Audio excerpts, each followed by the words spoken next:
एक बार फिर से आप सभी भाई बहन का बहुत बहुत स्वागत है आपके अपने channel golden dreams coaching classes पे। काफ़ी दिनों से आपका इकोनॉमिक्स का वीडियो नहीं आ रहा था क्योंकि मेरी तबीयत ठीक नहीं थी। आज काफ़ी दिनों के बाद मैं इकोनॉमिक्स का पहला वीडियो डाल रहा हूँ, तो आप लोग वीडियो को पूरा देखिएगा और बताइए वीडियो कैसा है। अगर चैनल पहली बार आए हैं तो चैनल सब्सक्राइब जरूर करेंगे ताकि आपको ऐसे इंपॉर्टेंट वीडियोज़ मिलते रहें। तो चलिए देखते हैं, आज हम मार्क का एक प्रकार देखते हैं, आड़ी या तिरछी मार्क। बहुत इंपॉर्टेंट है परीक्षा दृष्टि से, क्योंकि इससे एक प्री बोर्ड में क्वेश्चन बन गया था, ठीक है ना। तो आज हम जानेंगे कि आड़ी या तिरछी मार्क क्या होती है। इसमें हम आपको बताएंगे कि व्युत्पन्न मार्क क्या है, सामूहिक मार्क क्या है, पूरक वस्तुएं क्या होती हैं, प्रतिस्थापन वस्तुएं क्या होती हैं। बहुत ही इंपॉर्टेंट टॉपिक है आज का, काफ़ी वीडियो इंपॉर्टेंट है। यहाँ से आपको परीक्षा में क्वेश्चन पक्का फंसने वाला है, इसलिए आप लोग वीडियो पर देखें, ठीक है ना। तो चलिए शुरू करते हैं। आड़ी या तिरछी मार्क, जिसे कि इंग्लिश में कहते हैं क्रॉस डिमांड। तो चलिए देखते हैं। तो आड़ी मार्क से अभिप्राय एक वस्तु के लिए मार्क की उन मात्राओं के परिवर्तन से है जो उस वस्तु विशेष की कीमत में परिवर्तन न होकर किसी अन्य संबंधित वस्तु की कीमत में परिवर्तन के फलस्वरूप होता है। यानी समझें कि आड़ी मार्क क्या होती है। तो आड़ी मार्क से आशय क्या होता है कि उस वस्तु की कीमत में, समझें कि मान लेते हैं कि हमारे पास कोई वस्तु है एक्स, ठीक है ना।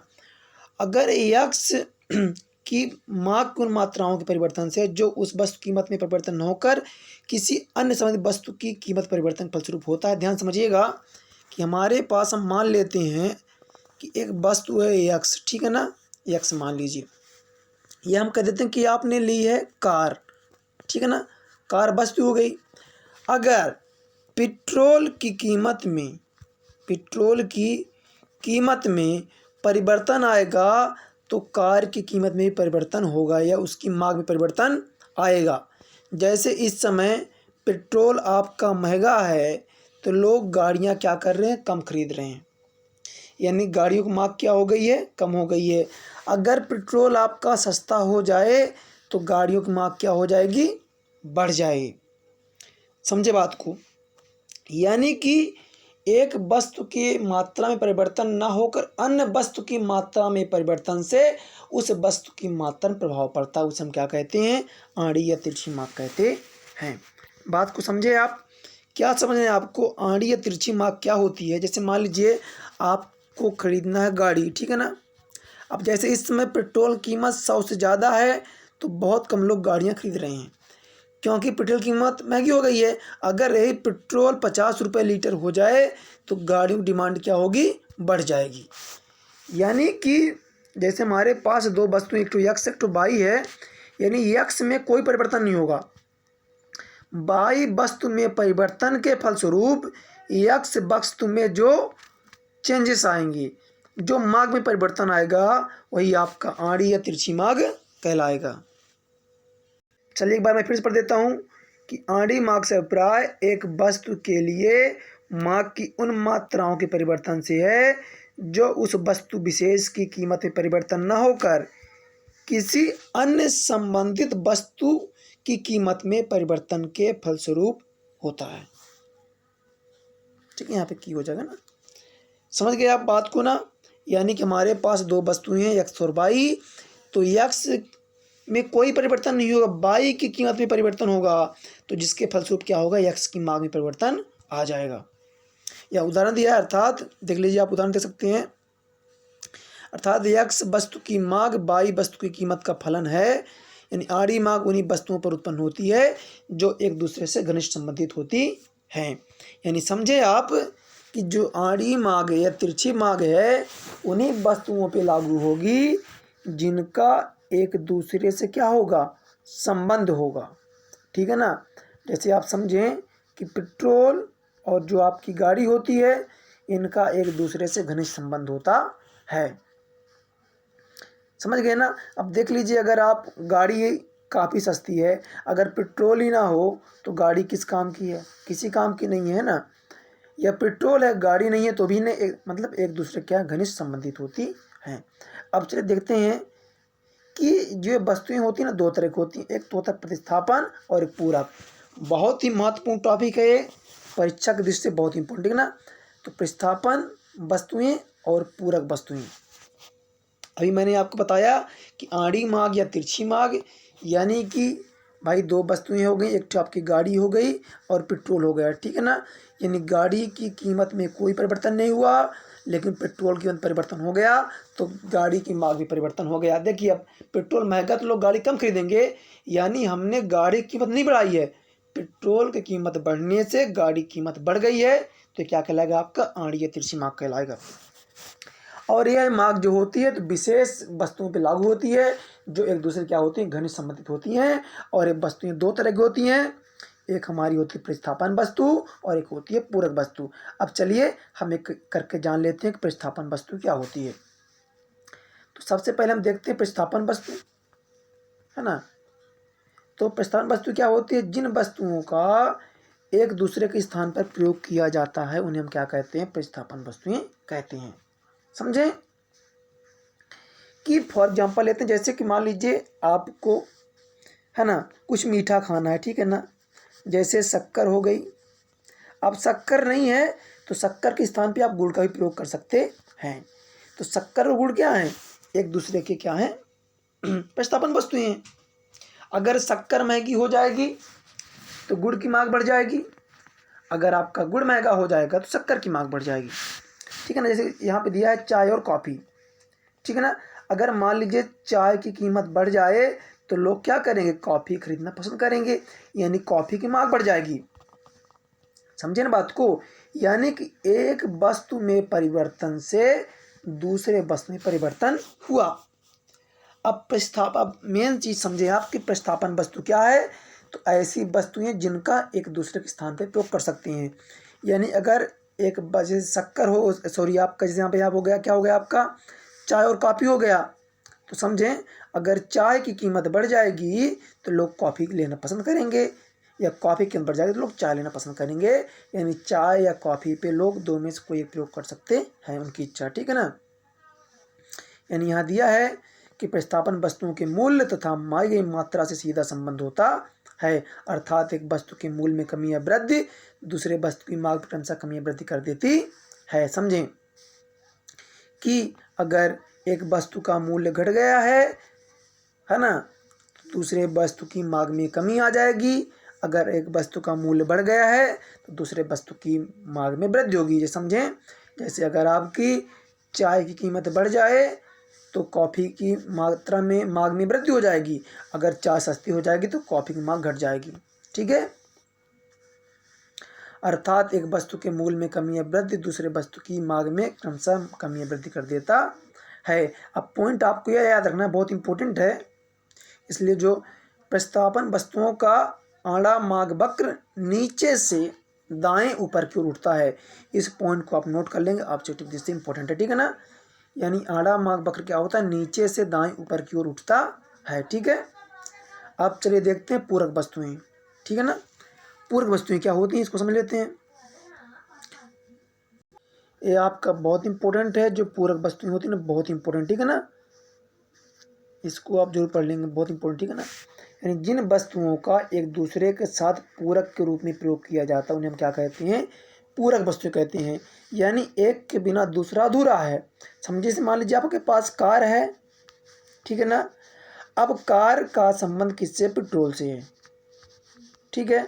जैसे पेन हो गई, पेन सब जानते हैं, अगर पेन में स्याही ना हो, ठीक है ना, तो किसी काम का नहीं है। यानी एक मांग क्या करेगी, दूसरे प्राप्त करेगी। यानी इसमें क्या होता है, एक दूसरे का विपरीत संबंध होता है। समझें, अगर देखें, अगर आपका कार महंगी हो जाए तो लोग कम खरीदेंगे, यानी पेट्रोल सस्ता हो जाएगा, या पेट्रोल महंगा हो जाएगा तो लोग कार कम खरीदेंगे, यानी कार कीमत सस्ती हो जाएगी। यानी समझें क्या कह रहा है कि जिन वस्तुओं का एक दूसरे के साथ पूरक के रूप में प्रयोग किया जाता है उन्हें हम क्या कहते हैं, पूरक वस्तुएं कहते हैं। जैसे कार एवं पेट्रोल, पेन एवं स्याही, ठीक है ना। यानी जो एक दूसरे में अधूरी हैं, दोनों एक दूसरे के बिना अधूरे हैं। अब पेन के बिना स्याही कोई मतलब नहीं है, स्याही अगर पेन नहीं है तो स्याही कोई मतलब नहीं है। जैसे कार कार तो है लेकिन पेट्रोल नहीं तो किसी काम का नहीं है, पेट्रोल है कार नहीं तो किसी काम का नहीं है। अब यहाँ से मेन चीज़ समझिए आप कि पूरक वस्तुओं के मूल तथा मांग की मात्रा में विपरीत संबंध होता है, इसको आपको नोट कर लेना है। आप जटिल से बहुत इंपॉर्टेंट है ना, पूरक वस्तुओं के मूल तथा मांग की मात्रा में विपरीत संबंध होता है, इतना आप नोट करिए, ठीक है। पूरक वस्तुओं के मूल तथा मांग की मात्रा में विपरीत संबंध होता है, अर्थात एक वस्तु के मूल में कमी या वृद्धि दूसरे वस्तु की मांग में क्रमशः वृद्धि या कमी कर देती है। आपसे पूछ लिया कि एक वस्तु की मांग में कमी या वृद्धि दूसरे वस्तु की मांग में वृद्धि या कमी कर देती है, यह किस नियम में लागू होता है, तो आप कहेंगे किन वस्तुओं पे लागू होता है, तो पूरक वस्तुओं में लागू होता है। जैसे यहाँ दिया है कि कार की कीमत बढ़ने पर कार के साथ पेट्रोल की मांग भी कम हो जाएगी, क्योंकि जब देखिए कार की कीमत बढ़ेगी तो लोग कार की मांग कम करेंगे, तो पेट्रोल की भी मांग क्या हो जाएगी, कम हो जाएगी। अतः पूरक वस्तुओं का आड़ी मार्ग बाएं से दाएं नीचे को, ठीक है ना, इसको भी आपको नोट कर लेना है, ठीक है ना, इसको भी आपको नोट कर लेना है। देखिए आपका ऑब्जेक्टिव भी तैयार हो रहा है, क्वेश्चन भी हो रहे हैं। अतः पूरक वस्तुओं का आड़ी मार्ग वक्र बाएं से दाएं नीचे की ओर गिरता हुआ होता है, ठीक है ना। चलिए अब देखते हैं कुछ मार्ग के और प्रकार हैं। जैसे आप प्रकार एक तो संयुक्त मार्ग, ठीक है ना, क्या है ये, जैसे आपका प्री बोर्ड पूछ लिया था कि व्युत्पन्न मार्ग क्या है, अभी हम उसमें चर्चा करेंगे।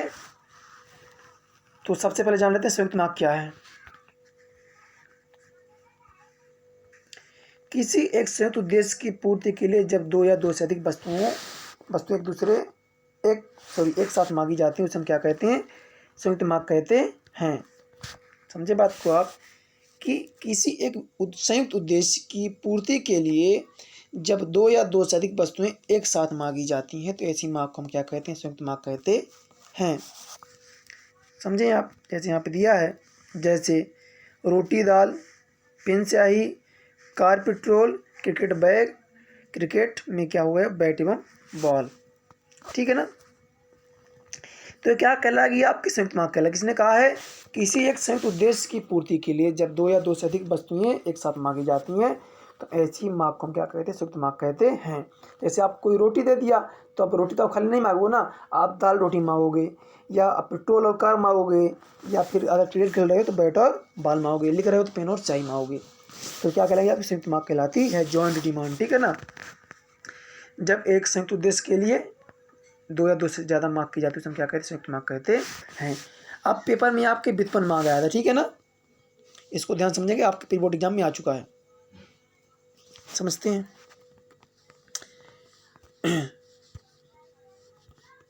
चलिए, जब किसी वस्तु की मांग के कारण अन्य किसी वस्तु या सेवा की मांग उत्पन्न होती है तो हम क्या कहते हैं, व्युत्पन्न मांग कहते हैं। यानी समझें कि जब किसी वस्तु की मांग के कारण, है ना, अन्य किसी वस्तु या सेवा की मांग उत्पन्न होती है, जब किसी वस्तु की मांग होगी तो अन्य वस्तु या सेवा की मांग उत्पन्न होगी, उसे हम क्या कहेंगे, व्युत्पन्न मांग। के समझते उदाहरण के द्वारा देखिए, अगर मान लीजिए लोगों ने कार की मांग करी, क्या करी, कार एक वस्तु है, इसकी मांग हुई है। अब जानते हैं आप लोग कि कार तो खुद से नहीं बनेगी, तो कंपनी वाले क्या करेंगे, मजदूरों का खोज करेंगे, यानी श्रम की मांग उत्पन्न हो जाएगी।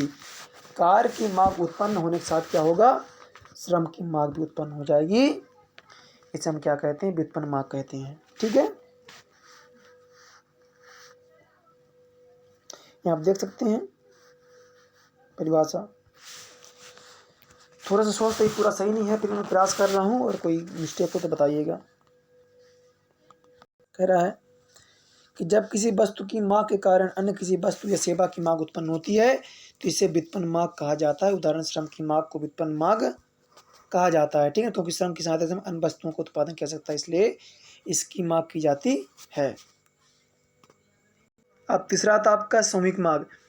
अब सामूहिक मांग क्या है, सामूहिक मांग सामूहिक मांग पर ऐसी वस्तुओं से है जिसको एक से अधिक उपयोगों से लगाया जा सकता है, यानी जिनका उपयोग एक से ज़्यादा किया जाता है। समझे उदाहरण थ्रू, जैसे उदाहरण विद्युत की मांग, कोयले की मांग सामूहिक मांग है ना, क्योंकि इनका प्रयोग विभिन्न प्रकार के प्रयोग में।